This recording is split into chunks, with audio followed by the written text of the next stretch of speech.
عدیل صاحب آپ کی جانب آؤگی، کیا دیکھ رہے ہیں آپ کے نواز شریف صاحب کا ملک سے جانا پھر واپس آنا، کیا واقعی یہ کسی ڈیل کا نتیجہ ہے؟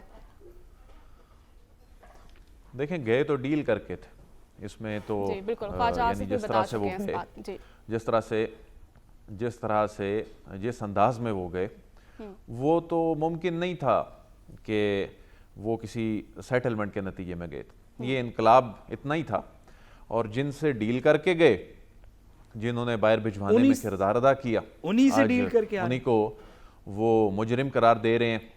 اور ان کی لڑائی اسٹیبلشمنٹ کے ساتھ کبھی بھی یہ نہیں رہی. ہمارے یہ سیاستدان یہ جو بڑی جمہوریت کی بات کرتے ہیں کہ جی اسٹیبلشمنٹ کو یا کسی اور قوت کو سیاست میں مداخلت نہیں کرنی چاہیے، بلکہ ان کی ہمیشہ نظریاتی لڑائی یہ رہی ہے کہ آپ ہمارے ساتھ کیوں نہیں چلتے، فلاں کے ساتھ کیوں چلتے ہیں، تو آپ صرف ہمیں لے کے چلیں. یہ ان کے نظریات ہیں.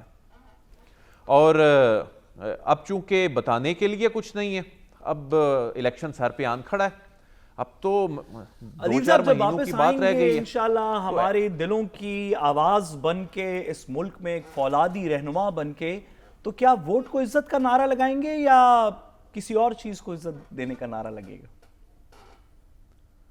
خود ہی اپنے تمام جو نعرے ہیں ان پہ یو ٹرن لیا، ان کے خلاف گئے.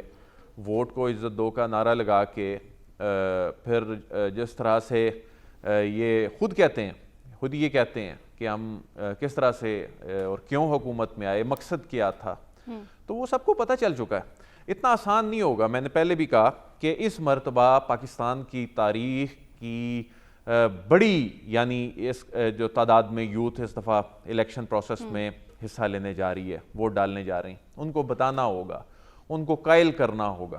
یہ ایسے نہیں ہو سکتا کہ آپ ماضی میں جس طرح دعوے کرتے تھے کہ ہماری جی فلاں جگہ سیٹلمنٹ ہو گئی اور ہم اب جو مرضیہ ہو جائے ہم نے آنا ہے. اب اتنا آسان نہیں ہوگا.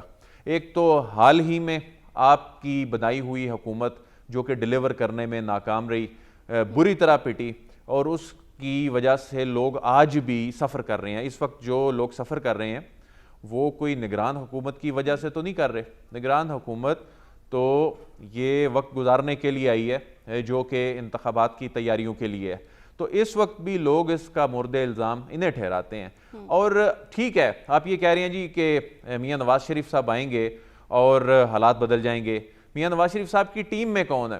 آپ سعد صاحب اس وقت آپ شاید پہنچے نہیں تھے، تو میں یہ بات کر رہا تھا کہ ان کی ٹیم میں جو ان کی جو معاشی ٹیم کو لیڈ کرنے والی شخصیت ہیں وہ ابھی ماضی قریب میں یہ جو تمام ڈیزاسٹر ہوا ہے، یہ جو ڈالر کی تباہی ہوئی ہے، جس کا امپیکٹ عام آدمی تک آیا ہے، جس کی وجہ سے پیٹرول مہنگا ہو رہا ہے، جس کی جو بڑی وجہ جو فارن ایکسچینج ریٹ کا جو گیپ تھا یہ ہے. اس کے علاوہ جو مہنگائی، یہ جو ابھی جو ہمارے قانون نافذ کرنے والے ادارے، ریاستی ادارے جو آپریشن کر کے مہنگائی کو نیچے لے کر آ رہے ہیں، یہ جو گوداموں میں پڑی ہوئی چینی ہے، یہ جو گوداموں میں پڑی ہوئی کھاد یہ جو باہر آ رہی ہے، یہ کس کا کام تھا کرنا؟ غریب آدمی ہوں گے جنہوں نے گوداموں میں ان کا کام تھا جو وہ نہیں کر کے گئے. اور یہ جو پی ڈی ایم حکومت میں بیٹھے ہوئے لوگ تھے کابینہ میں، وہی ان کی اگلی کابینہ بننی ہے. تو اس کابینہ تو آپ خود سوچ لیں کہ اس میں ایسا کیا ہو جائے گا. مجھے تو نہیں سمجھ آ رہی کہ اس میں ایسی کیا نئی چیز ہو جائے گی. اور بیانیے میں بھی کوئی نئی چیز نہیں ہے نا. مسئلہ یہ ہے کہ آپ کی چلے پالیسیوں میں تو کوئی نئی چیز نہیں ہے، آپ کے پاس بتانے کے لیے کچھ نیا نہیں ہے، بیانیے میں بھی کچھ نیا نہیں ہے. ہمیں پھر 2016-17 کی کہانی سنائی جا رہی ہے. دنیا بدل چکی ہے لیکن یہ اس میں سے نکل نہیں رہے.